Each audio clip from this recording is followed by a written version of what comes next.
विश्व असीम है और ज्ञान अनंत।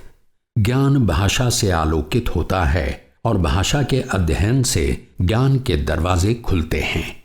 ज्ञान के एक दीप से दूसरा दीप जलता है, दूसरे से तीसरा, तीसरे से चौथा, और इस प्रकार अनेक दीप जलते जाते हैं। भाषाएं इसी ज्ञान को विश्व के लोकमानस में प्रसारित करती हैं।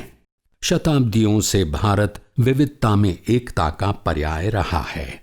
हमारी प्राचीन सभ्यता, गौरवपूर्ण संस्कृति और भाषाओं की विविधता ने भारत को दुनिया भर में एक विशेष पहचान दिलाई है। भारत दुनिया का इकलौता देश है जहां 1000 से भी अधिक भाषाएं बोली जाती हैं। भाषाओं की इस अपूर्व थाती पर हमने हमेशा गर्व किया है। हिंदी संस्कृत, उर्दू एवं अन्य भारतीय भाषाओं का सामासिक रूप है। इसकी प्रकृति हिंदुस्तानी है। जन जन द्वारा बोले जाने वाली सर्वहारा से लेकर बुद्धिजीवियों के मध्य लोकप्रिय, सरल, जीवंत, अन्य भाषाओं के तत्वों को ग्रहण करती हुई भाषाओं के मध्य संपर्क सूत्र स्थापित करने वाली हिंदी एक सुंदर माला के समान है जो हमारी विविध भाषाओं को एक सूत्र में पिरोकर अपनी अद्भुत इंद्रधनुषी छटा बिखेरती है। स्वतंत्रता आंदोलन के दौरान हमारे जन नायकों ने संपूर्ण भारत के लोगों को एक मंच पर लाने के लिए हिंदी को सर्वाधिक समर्थ पाया और इसे अपनाया। इसीलिए हमारा स्वतंत्रता आंदोलन एक प्रकार से हिंदी आंदोलन भी है।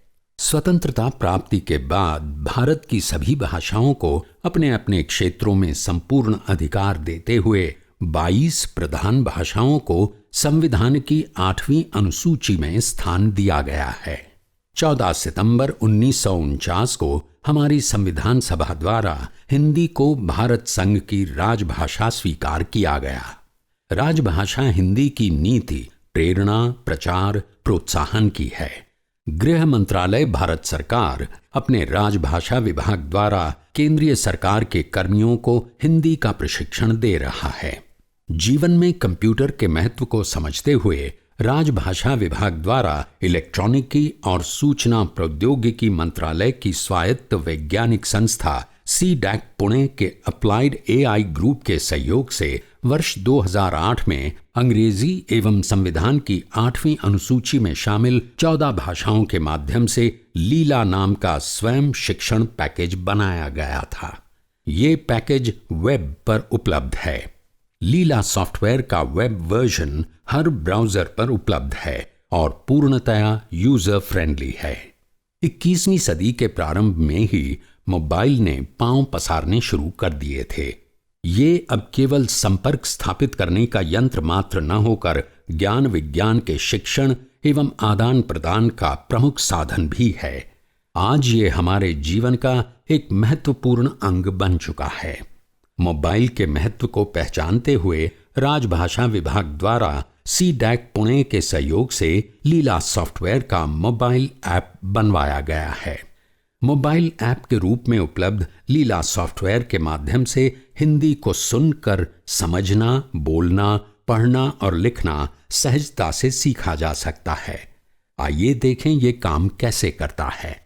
लीला के द्वारा आप अंग्रेजी, असमिया, ओडिया, कन्नड़, कश्मीरी, गुजराती, तमिल, तेलुगु, नेपाली, पंजाबी, बांग्ला, बोडो, मणिपुरी, मराठी एवं मलयालम के माध्यम से आसानी से हिंदी सीख सकते हैं। इसमें हिंदी अक्षरों को सही तरीके से लिखना सीखने के लिए वर्णमाला खंड में ट्रेसर, उच्चारण सीखने के लिए ऑडियो क्लिप, उच्चारण को स्तरीय बनाने के लिए रिकॉर्ड एवं कंपेयर की सुविधा है। गृह मंत्रालय, गृह मंत्रालय, गृह मंत्रालय। तथ्य की पूर्ण समझ के लिए पाठ की विषय वस्तु पर फिल्म भी है। मेरा नाम गोपाल वर्मा है। आपका नाम क्या है? मेरा नाम कविता है। आप कहाँ काम करती हैं? मैं गृह मंत्रालय में काम करती हूँ।